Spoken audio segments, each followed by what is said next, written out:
I'm not only honored, we have arrived from Warsaw this morning, but it was also very interesting. And in fact, I feel like everything was said already, but not by everybody, so I should also say something.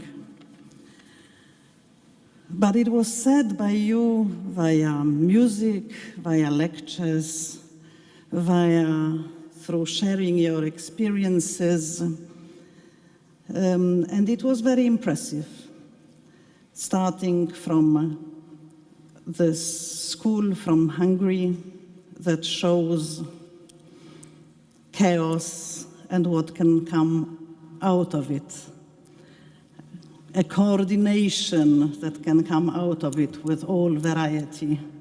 I think those young people are a hope for Hungary that, like my home country, Poland, is in a big problem.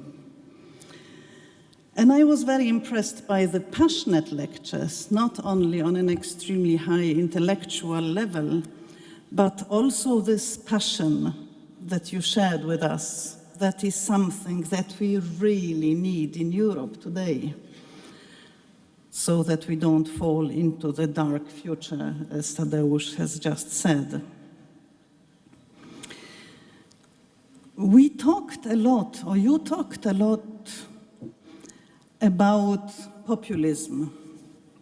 And what is extremely dangerous, and I thought a lot about it also during the last elections in the United States, but I am unlucky enough to witness it back home in the last year, is that the less active we are, the bigger chance we give to the populists, the less we know, the bigger the playground for the populists.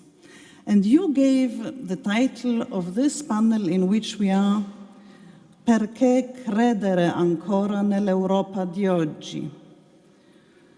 Credere, believe, is extremely important, but understand, know, knowledge is today at least as important as belief.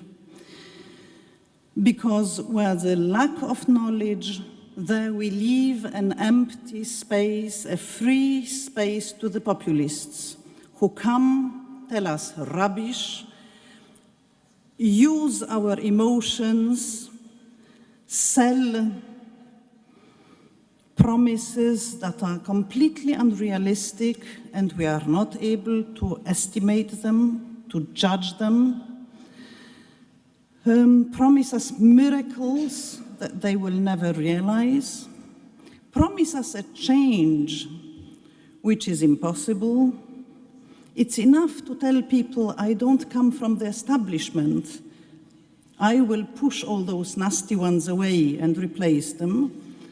And already they win the elections, is my impression. If you compare Trump to Clinton or to Obama's, he does come from the establishment much more than them, but he used those populistic arguments, I am not establishment, where the lack of knowledge, there the populists win. And coming back to Europe, a lot, this was said also in this panel, a lot misinformation is said about Europe.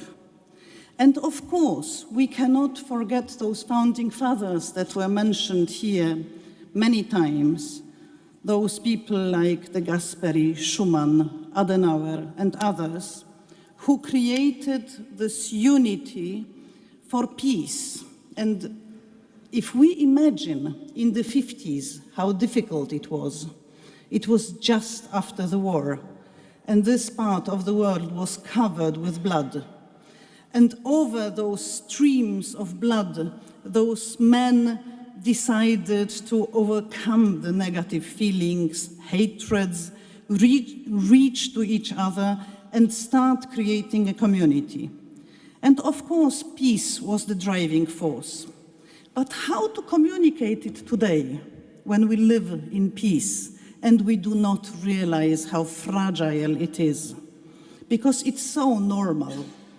So my conclusion from what I have heard today, I'm sorry I couldn't be here yesterday, my conclusion is we do not communicate well enough. And this is a huge challenge to all of us, to all of you, to all of us, to the European Commission, to all who teach at the universities, to the European parliamentarians like myself. Because, just communication. He shows to me this. But I don't mean this hardware when I talk about communication. I mean social communication. And because what happens, and my experience is, I also I worked in the European Commission before in the DG Communication. Yes. My experience is, when you start talking about Europe, my main effort is when you pronounce the word Europe, half of the room falls asleep immediately. And I work on the European market, single market today, until I come to the topic of the European single market, the second half of the room is already fallen asleep, because this is bureaucracy, this is boring, etc. You went away from the grand ideas of the founding fathers, it is called. They had this great idea of peace and democracy, and you are so bureaucratic.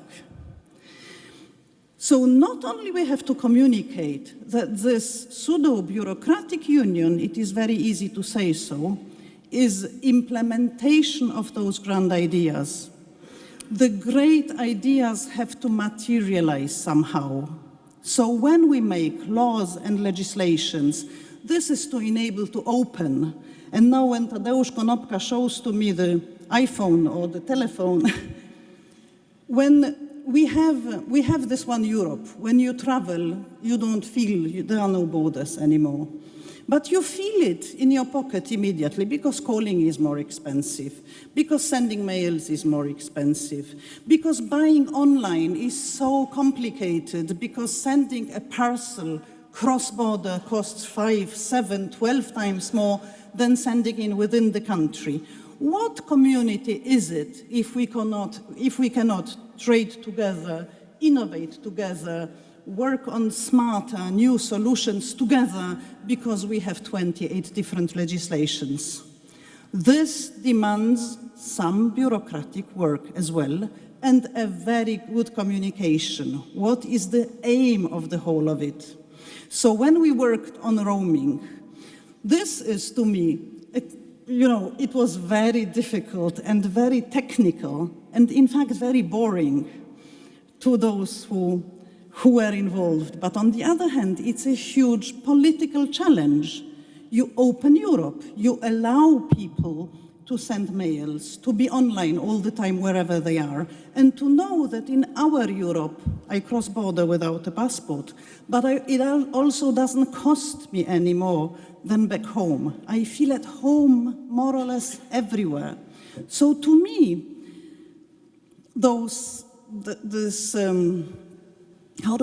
tiring legislation of our everyday life in the Commission, in the European Parliament, is a materialization of this grand idea of the founding fathers. And I suffer a lot when I hear those sentences, as it was mentioned today. Our politicians from our home countries, Italian, Polish, Hungarian, etc., they come back from Brussels and say, we must implement this law because Brussels wants it. At that time, when they were in Brussels, they voted for this legislation altogether because they knew it is necessary. They know it can be difficult to explain back home, so they say, Brussels want it. And that's where we need knowledge to know how the whole thing works, what they do when they go to Brussels, why those legislations are not additional legislations, but instead of 28 different ones, and all of us live also outside of the home country, we all travel, don't we? So instead of having 28 different legislations, we replace them with one, but we all have to adapt. And that's the beauty of compromise. I'm also a federalist, and I would also prefer the voting to be by majority in the European Union. So we need knowledge to know how it works. We need more community. That means we need stronger European institutions so that they can the responsibility for good laws for all of us. And this also protects the rulers of our countries, that means the citizens of our countries, against our own rulers who tend to have crazy ideas every now and then. That's why I wanted to join the European Union, and that's why I want a strong European Union that not only allows me, allows you, allows each of us to profit from the gains of this big continent, learn, study, work together intellectually, also materially, invest, buy and sell. But I also want a continent of solidarity. So I'm very critical to my own government, unfortunately. You mentioned it already. Some governments, for certain times, are not able to express solidarity. We also have to understand that we have had such different histories and we are so different that there are fears against various changes in various countries. But still, there is no excuse. Either we live together and support each other. Here I think about this huge wave of immigrants that the Italians have received in your wonderful country, and that some countries like ours haven't shared the responsibility. But you must realize that this also, as communication, comes to the citizens in a more and more understandable or clear way. I couldn't be here with you yesterday because we had a huge march for the Independence Day, 11th of November, end of the First World War, and end of Polish partition. And one of the main mottos of those people who marched yesterday in the march in which I took part, and many like 60,000 people or something like this, is we want to be in solidarity with Europe. So please know this, that there are many citizens who see the problem and realize what a heavy task, for example, Italians have taken on them, and we want to be in solidarity. And I hope that we will come to it. To finish, there are many topics that I would like to address. We need this dream, but let us also be realistic. Realistic means understand through which tools we can make this dream true. And we could speak for a long time if we really want the United States of Europe. I often have the impression that the founding fathers meant United Countries of Europe. The word sounds different in various European languages because we are very different from the United States as such. And I don't want us to become United States. I want us to become very well integrated European countries with common responsibilities, common budget and common policies, but with the whole cultural varieties, which is so fantastic, interesting, exciting and beautiful in Europe. But in order to make this dream true, we need involvement like yours, initiatives like yours, and a big amount of patience. My experience in the European Parliament is, often I hear criticism. You talk so much there. You quarrel so much. Why do you quarrel so much?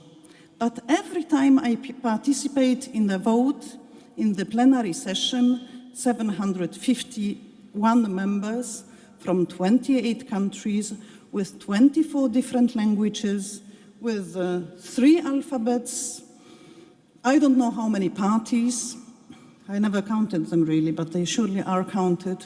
Different age, very different past, from extreme left to extreme right. Finally, we vote together. And I must admit that at every vote in the plenary session, I'm always very moved, because I must come back to the thought that my parents and their parents shot at each other. And we quarrel in the plenary, verbally, and finally we vote together. And after a difficult discussion, we come to conclusions that are always good to all of us. A conclusion, a compromise always brings us a step forward. So that's what I would like to wish to you in the end of my too long intervention.